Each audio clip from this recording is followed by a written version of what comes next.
Hello, word nerds, and welcome to the dictionary. I am Spencer, your host, here to tell you about so many fire words.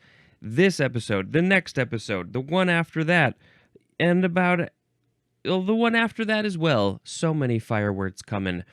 Let's see. Let's just do it. No more diddly dawdling stallin'. Let's talk about the first word, which is fire. Again, but this one is all caps. FIRE. It's an abbreviation for finance, insurance, and real estate. FIRE. Fire, insurance, real estate. What's the context that we are putting all those in? Your finances, your insurance, your real estate. Is this like when they say, oh, you got to check out for fire, you got to check out for your finances, your insurances, and your real estate, your where you live.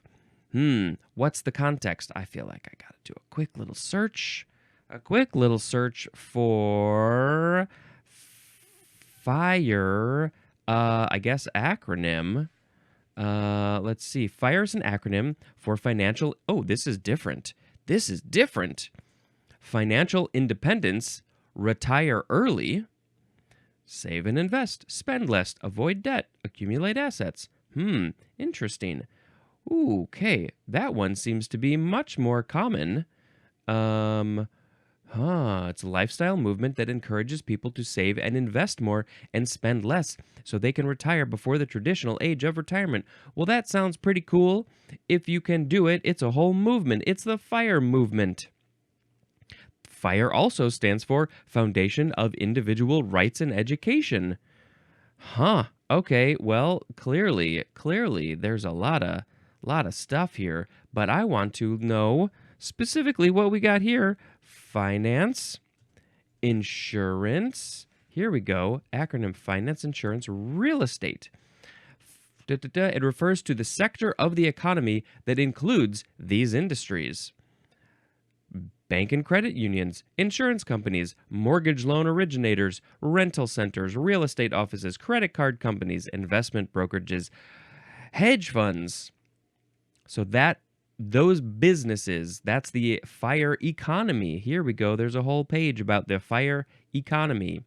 All right, there we go. We settled it and we learned even more. Oh, my gosh. I'm so happy about that.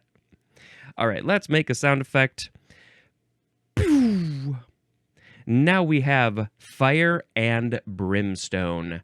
3 words, noun from the 13th century. The torments suffered by sinners in hell. Ooh. Fire and brimstone with hyphens is an adjective. So, when you go to hell, you are a sinner, and you go to hell, what you are going to experience in hell is fire and brimstone. I think there might be other things that might be tormenting you in hell other than fire and brimstone. The Far Side, the comic strip Far Side, has had many hell-related things. Maybe it's very unique to what you did here on Earth, and your hell is going to be specific to that. I feel like there should be more to this. What even is brimstone? I don't even remember the specifics of that. I want to put this. Let's put this page over here. It helps me to see the words a little bit better, maybe. But brimstone. Let's look up what even is that. It's probably something that's hot. Hot brimstone. Sulfur. Yeah, I can imagine hell being filled with sulfur-smelling stuff and fire. That's it. If that was hell, it's like, oh, well, this is boring. It's irritating. I don't like it. I'm getting burned, and I don't love the smell. But that's it. Come on. You could get more creative with fire and brimstone. Whew. Now we have fire ant, 2 words, noun from 1796, any of a genus of fiercely stinging omnivorous ants. Ooh, but especially the synonym is the imported fire ant. Imported from where to where? Why are people importing fire ants? The genus name is Solenopsis. Solenopsis. They are omnivorous. That means they eat plants and other living things. Maybe they eat other ants for some reason. And they are fiercely stinging. Don't they say that these are like some of the most painful bites out there in the like insect world? I've never been bitten by a fire ant. I hope I never do. What is it? Is fiercely stinging. That makes me think that they have like a stinger, like a scorpion, but maybe it's just their bite. And why is it so painful? What is it about that bite, that sting, that hurts so much? I'm going to stay away from some fire ants. Let's post a picture on the social media for fire ant so you can see what they look like. Are they red too? Is that make them more fiery? I don't know if they are. And also, let's put a link in the show notes for fire ant so you can learn more about what is up with their sting or bite. Next is firearm, one word. Noun from 1646. My arm is on fire, I got a firearm. Okay, this is a weapon from which a shot is discharged by gunpowder, and it is usually used of small arms. Not these small arms. The small arms as in small guns. A shot is discharged by gunpowder. That's the important part. There was a fire lit behind the bullet that made it go pew. So are there similar things where there's a shot that is fired or a shot that is discharged not by gunpowder? I imagine like maybe like a BB gun or something. It's going to get that little bullet, that BB out very quickly, but you're not putting gunpowder in it. I don't know. I never had a BB gun, so I don't know. I imagine that there's no gunpowder involved in a BB gun. There's probably other gun-like things that don't have gunpowder, so you cannot call those a firearm because there's no fire involved. Okay, very good. I've never shot a firearm, and I don't know if I ever will. Pew! Next is fire away, two words, intransitive verb from 1756. This is to speak without hesitation. This is usually used as an imperative, like, do this, fire away all your questions, whatever you got, just send them my way real quick, fire away. You guys, you listeners and watchers, you can fire away information or questions to me. Email dictionarypod@gmail.com. You can fire away voicemails to the Google Voice number 917-727-5757. And, social media, comment, DM at dictionarypod. So, fire away. Just say some stuff. I fire away lots of words here on this podcast. Pew! Next is fire back, one word. Noun from 1847. An often decorated cast iron plate lining the back wall of a fireplace. Interesting. Okay. Well, I mean, I have definitely seen people like my grandparents or other people who have sort of shaped decorative things on their walls. Those were probably more like molds than cast iron plates. But so I guess that sort of evolved from back in the day, the 1840s. People had different cast iron plates decorated, so they were possibly in different shapes, I guess. And they were lining the back wall of the fireplace because that's where they would use them. I imagine that big old fireplace, maybe with like the big pot. Maybe the witches are making their brew in that big pot, but not other people that are not witches also use things like this.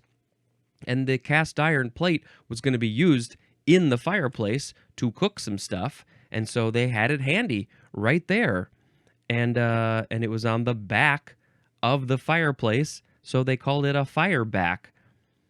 Yeah, I've never heard of this before. And why is it decorated? Was it literally a shape of a thing, a star, or whatever, or was it decorated in some other way?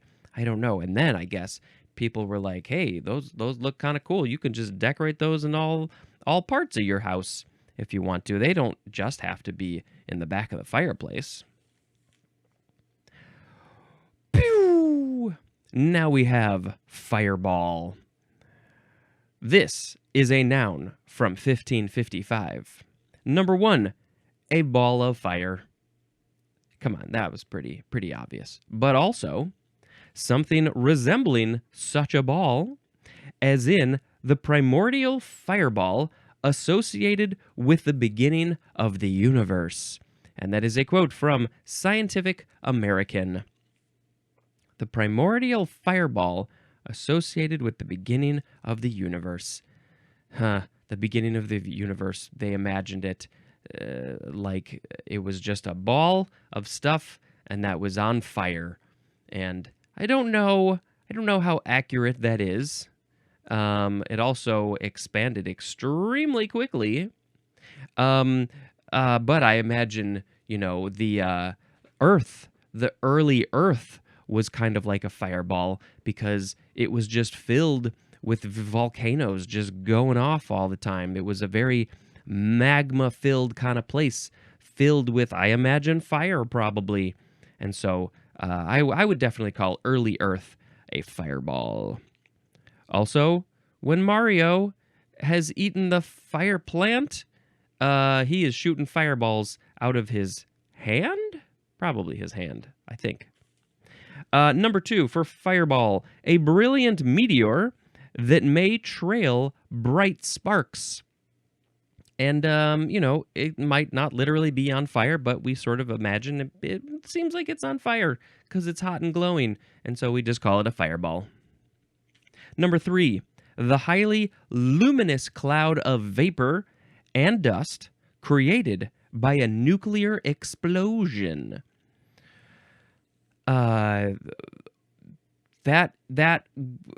Okay, yeah, so I'm thinking when the nuclear explosion goes off, there's that big white ball that expands really, really quickly. And so, again, not literally on fire, although there must be fire in some places, but it's a big ball of something you don't want to be around. That's what a fireball is. Number 4, a highly energetic person. Oh, that person, they have so much energy and they're firing away words and questions and statements all the time. They're such a fireball. They're fun to be around in only little bits and pieces. Let's see. I don't think we need any etymology for fireball. A ball of fire. Goodness gracious, great balls of fire. Now we have pew. Fireballer. Fireballer? Noun from 1946. A baseball pitcher known for throwing fastballs. And fireballing is an adjective. I don't know if I've ever heard of a baseball player called a fireballer, but yeah, they're just throwing the fastest of the fastballs. And it's like they're on fire. It's like they were shot out of a firearm. Let's see. Okay, now we're gonna go pew. I guess, is that the sound of the fireball being shot by the fireballer? Here we go with fire base, one word. Base is B-A-S-E. Noun from 1968. It's not B-A-S-S, which would be like an upright base on fire. Boom, boom, boom, boom, boom, boom, boom, boom, boom, boom, boom, boom, boom, boom, boom, boom. Oh my God, my base is on fire. Okay, this fire base is a secured site from which field artillery can lay down interdicting fire? Oh my god, why don't I know this word? Wait, we gotta look this up. This is hurting my brain. INTER DICTING. How would you say that word? There's only a couple of ways, probably. Interdict? I mean, it makes me think of here. It is interdict or interdict. That is it. Huh. Okay. Interesting. Let's see. Any information that we can get about this? To land or prohibit by a prohibitory decree. Intercepting? Maybe that's what this is. So the fire base is a secured site from which field artillery can lay down intercepting fire, I guess. Interdicting fire. Okay, that we went on a little journey there. What is this? A secure site for which field artillery. Is this like at the top of the mountain or the top of the hill at Normandy? There were those like cement structures that people are shooting out of. Is that the fire base? I don't know. It's where you go. It's your home base where you're shooting fire. Next is fire blight. 2 words. Noun from 1750. A destructive infectious disease, especially of apples, pears, and related fruits, caused by a bacterium. The let's see, the species name for this bacterium is Erwinia amylovora, something like that. This bacterium is causing this destructive infectious disease on fruits like apples and pears and other ones. It's the fire. So why do they call it a fire blight? What is the fire part of it? Does it make them look like they're on fire? If you eat it, is it hot?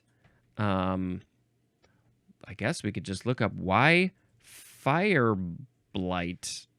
What's the thing? Caused by bacteria. It spreads through a plant's vascular system and can cause blackened fruit. Maybe they look like they were burnt. Wilting branches, bacterial ooze. That would be a good band name. Let's see. I'm just gonna guess that it's fire blight because it makes them look like they were burned. Okay. Stay away from the fire blight. Boom. Now we have fire boat, 1 word. Noun from 1849. You don't want a boat that's on fire. The boat is not going to be very productive if it's on fire. This is a ship equipped with firefighting apparatus. It's like if there is, you got water all around you, but you need a way to hose off maybe another boat that's on fire or a structure that's on the edge of the water. You can't get a fire truck there. You gotta shoot out the fire with a fireboat. Okay, maybe I would assume that they have just a pump that pumps up the water from below them into the hose. That would be pretty helpful and convenient, I assume. Fireboat. Pew! Now we have firebomb. 1 word, noun from 1895. This is an incendiary bomb. So this is a type of bomb that is going to incinerate things. It's going to, I guess, have an actual explosion of fire. Some bombs just have a force that blows stuff up, but there's no fire involved exactly.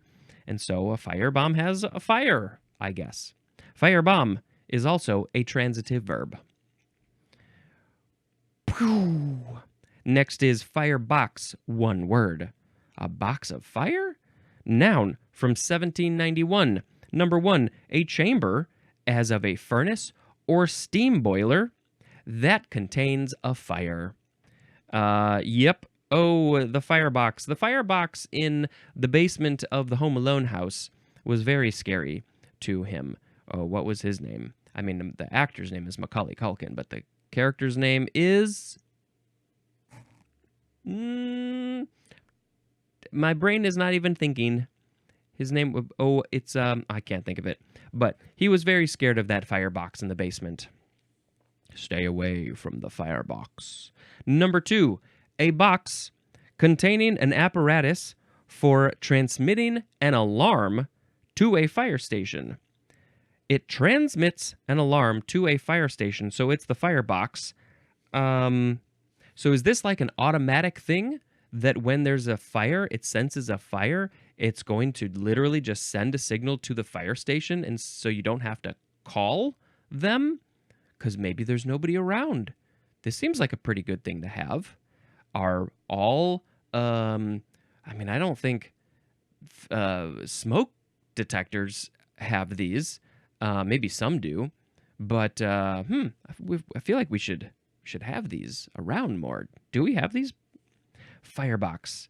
Here, I got you a present. It's a box on fire. It's a firebox. No. Pew! Next is firebrand. One word, noun from the 13th century. Number 1, a piece of burning wood. That's a firebrand. Why? Because you would use it to brand animals with? Or what's the brand part here? A piece of burning wood is a firebrand. Okay, number 2, one that creates unrest or strife, as in aggressively promoting a cause.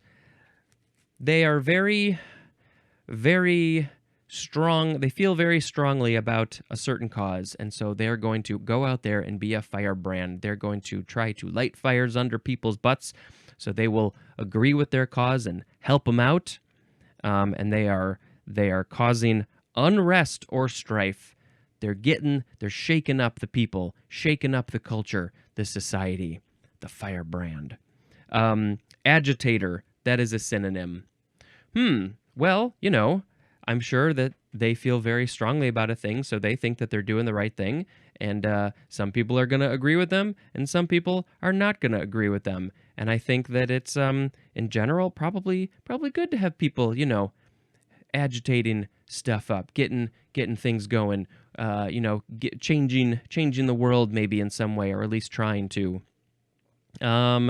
I'm not a firebrand. I'm not going out and doing this per se, but, there are definitely some things that I feel fairly strongly about that I would like to, I could push a little harder if I were that type of person, but I don't want to be, militant about things.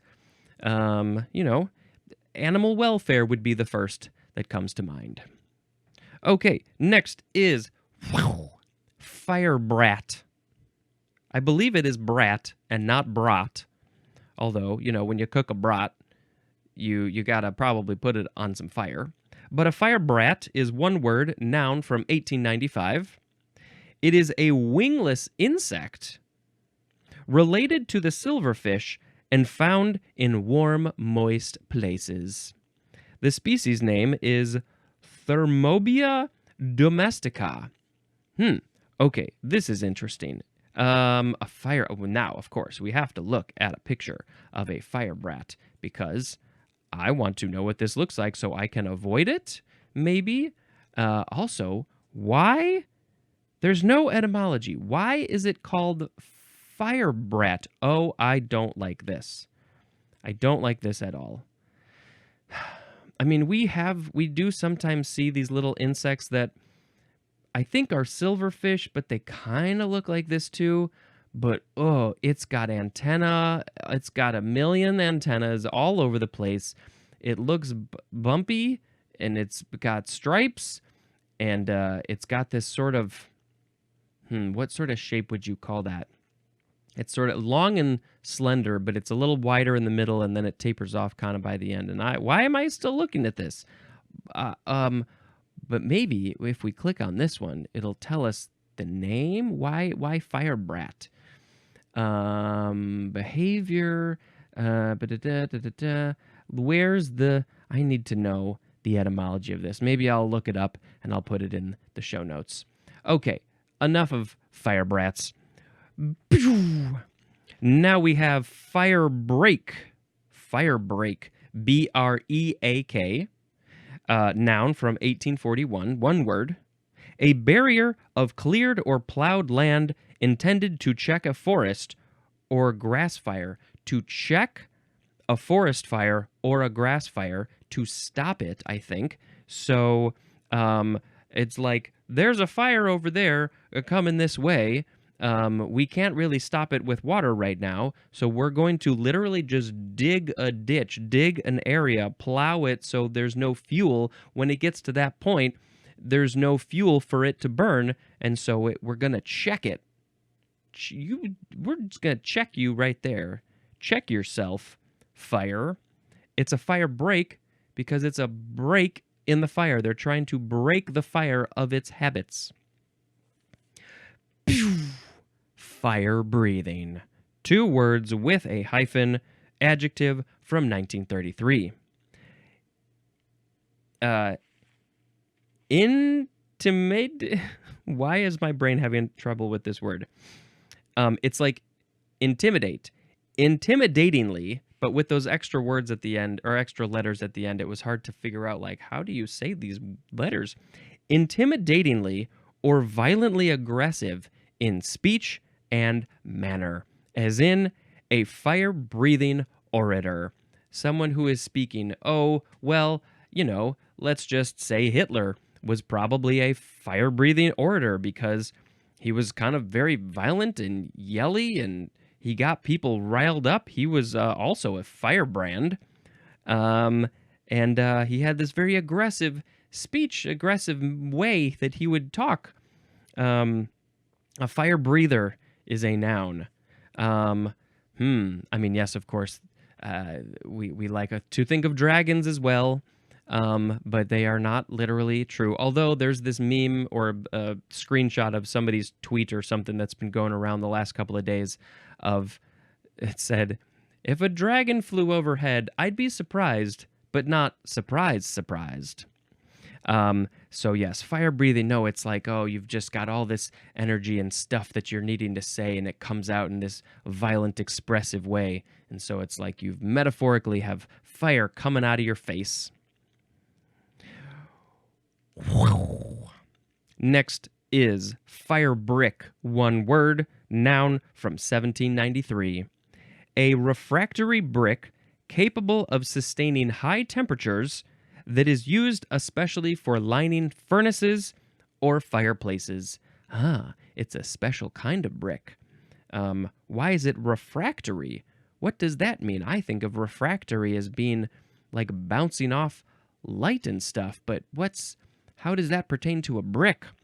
How do you make a brick that can withstand high temperatures? What's the substance? What's the stuff inside of it? What did you do to it to make it withstand these high temperatures? Your fireplace, hopefully, is made out of fire brick. Next is fire brigade, 2 words, noun from 1838. A body of firefighters, a whole bunch of them together, as a usually private or temporary firefighting organization. Private, so or what are they, for like a specific community, or the rich people can hire them to fight their own fires? Or it's temporary. It's like, we got a fire today, everybody just come and help get the fire brigade together. Woo, woo, woo, woo, woo, fire brigade, come together. Okay, now we're done. But also, B, this is British. The synonym is fire department. So I guess instead of calling them the fire department, all the firefighters in the UK and Britain land, I like to say Britain land for some reason, they just call it the fire brigade for some reason. For some reason, everything is happening. Next is firebug. 1 word, noun from 1872. The synonyms are incendiary and pyromaniac. I guess somebody who likes to set fires is sometimes called an incendiary. I'm not familiar with that one, but I sure have heard of pyromaniac. Oh, you're such a firebug. You love to set fires. You're such a cute firebug. Yes, you are. Whoa. Now we have fire chief. 2 words. Noun from 1889. The head of a fire department is the fire chief. The chief of all the people of the fire brigade. Wow. Last word, we've got now fireclay. 1 word, clay is C-L-A-Y. Noun from 1800. Clay, capable of withstanding high temperatures, that is used especially for fire brick and crucibles. Crucibles, another thing that you're putting fire in, I guess. It's a special kind of clay. Is this a naturally occurring clay? Or did you do something to the clay to make it withstand these high temperatures? Fire clay. Now I just want to see, I don't know, a beautiful ceramic bowl on fire? Fire clay. I don't know, whatever. Okay, those were all the words. It's time to pick a word of the episode. Hoobie-doobie-doo-boop-boop. Today we had fire, F-I-R-E, fire and brimstone, fire ant, firearm, fire away, fire back, fireball, fireballer, fire base, fire blight, fire boat, fire bomb, fire box, firebrand, fire brat, fire break, fire breathing, fire brick, fire brigade, firebug, fire chief, and fire clay. How am I supposed to pick one? Let's see. Anything else? I mean, I appreciate the firebrands trying to stir up some stuff. Let's see. Anything else? Fireballs. I want to throw fireballs. I don't want to go to hell and experience fire and brimstone. Fire breathing. I mean, it's there are people who will put some alcohol or something in their mouth and then blow it out on something that's on fire, like a torch, and they're kind of fire breathing, and I think that's pretty cool. It's very dangerous. You got to be careful. But let's see. I don't know. Let's just pick fire breathing. 2 words with a hyphen. Fire breathing. I'm breathing fire. Rah, rah. Fire breathing. I'm breathing fire on your faces. I don't know. These are not songs at all. So we're going to stop that part and we're going to tell you about a movie. Let's see. Challengers is the next movie that we watched. We were late to this one. Everybody else had seen it except for us. And it was nominated for some awards. And so we were like, yeah, we should probably watch it. I'm trying to think if there's anything to say about it. Particularly, I believe that it was pushed back. And so the director, Luca Guadagnino, ended up having 2 films in the same year, I think. Let's see. I'm trying to, if you've seen the trailer, I think you have a general idea of what this movie is about. I guess it was their interpersonal relationships that from the trailer, because I only watched maybe like the first portion of it, I wasn't fully aware of like how they were connected or how they ended up being. It's a very good movie to watch for sure. I definitely recommend it. There were some very cool camera things that they did with the tennis matches. Many of the tennis balls were CG generated, computer generated. Because sometimes the camera is right in front and there's no way that the people are going to be able to hit the ball like that. And it goes back and forth between time. It's a good movie to watch for sure, especially if you're into some sexy stuff, because there's some sexy stuff in that movie if you're into that sort of thing. Okay, that's the end of this episode. Thank you so much for checking it out. There should be a guest in the next episode, which I'm scheduled to record tonight. This very night. Okay, This has been Spencer, fire breathing at ya and dispensing information. Goodbye.